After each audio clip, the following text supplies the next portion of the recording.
तुमच्या चरणाशी एकच प्रार्थना करते नमन करते मी तुम्हाला द्यावा आशीष तो मला नमन करते मी तुम्हाला द्यावा आशीष तो मला नमन करते मी तुम्हाला द्याशीष तो मला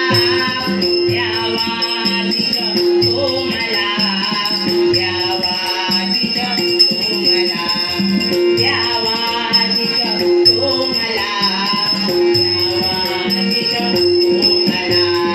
नमन करते मी तुम्हाला द्यावा आशीष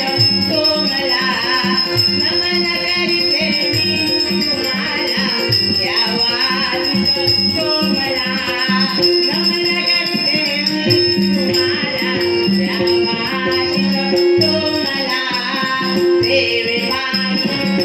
उतरले तुमच्याच देवे पाणी देवे पाणी देवे पाणी उतरले या चरणात मी विलगले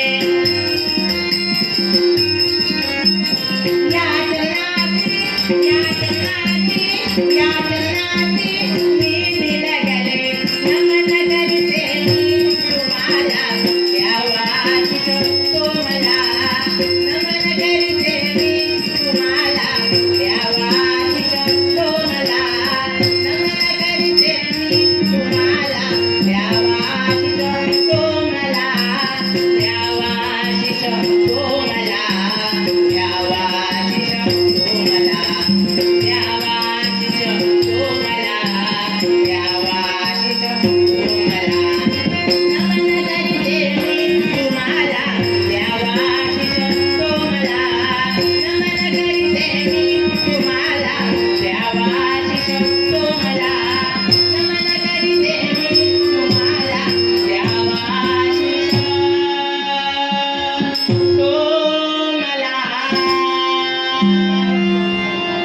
इच्छित मनोरथम सफलास. देवेंद्र महाराज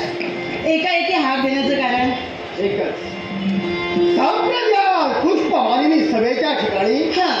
प्रत्येक देव देवता आपल्या आसनावर विराजित झालेले आहेत.